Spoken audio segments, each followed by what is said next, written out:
एक समय की बात थी। एक जंगल में हाथियों का झुंड रहता था, जिसमें बहुत बड़े बड़े हाथी थे। उनमें से एक हाथी को अपने बड़े रूप और ताकतवर शरीर पर बहुत घमंड था। वह जब चलता था तो छोटे छोटे जीव जंतु और कीड़े उसके पैरों के नीचे कुचल जाते थे। एक दिन वह बड़ा हाथी नदी किनारे पानी पीने और नहाने के लिए जा रहा था। तभी उसके पैरों के नीचे मेंढक, चूहे जैसे जीव आ गए और वे दब गए।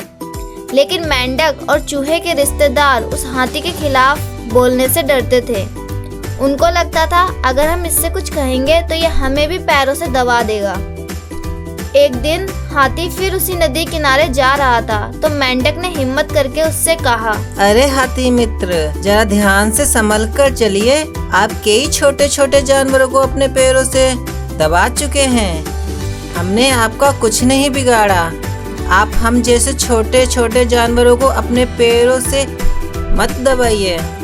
इतना सुनकर उस बड़े हाथी को बहुत गुस्सा आया और उसने चिल्लाते हुए कहा, बकवास बंद करो। मेरे पैरों के नीचे तुम दब जाते हो, इसमें मेरी क्या गलती है? तुम इतने छोटे छोटे हो, मुझे दिखते ही नहीं। तुम्हें अपनी जान प्यारी है तो मुझसे दूर होकर चला करो, इसी में तुम्हारी भलाई है। इतना कहकर हाथी आगे चल दिया और मेंढक भागते हुए अपने दोस्तों के पास गया और उसने उन सभी को उस बेरहम हाथी के बारे में बताया।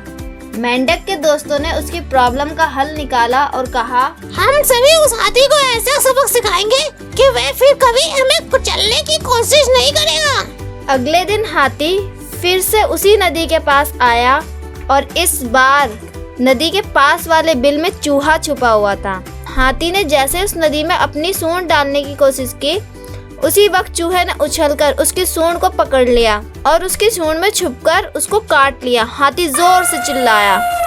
इसी बीच चींटी ने उसके पैरों को काट लिया और कीड़े ने उसके कान को काट लिया। हाथी अपने आप को बहुत बेसहारा समझ रहा था, क्योंकि वह इतने छोटे जानवर और कीड़ों से खुद को नहीं बचा पा रहा था। तभी मेंढक बोलता है, अब बताओ मित्र, अब तुम्हें कैसा लग रहा है? मैं तुमसे माफी मांगता हूँ, मुझे माफ कर दो। मैं प्रॉमिस करता हूँ अब से मैं किसी जानवर को नहीं कचलूंगा।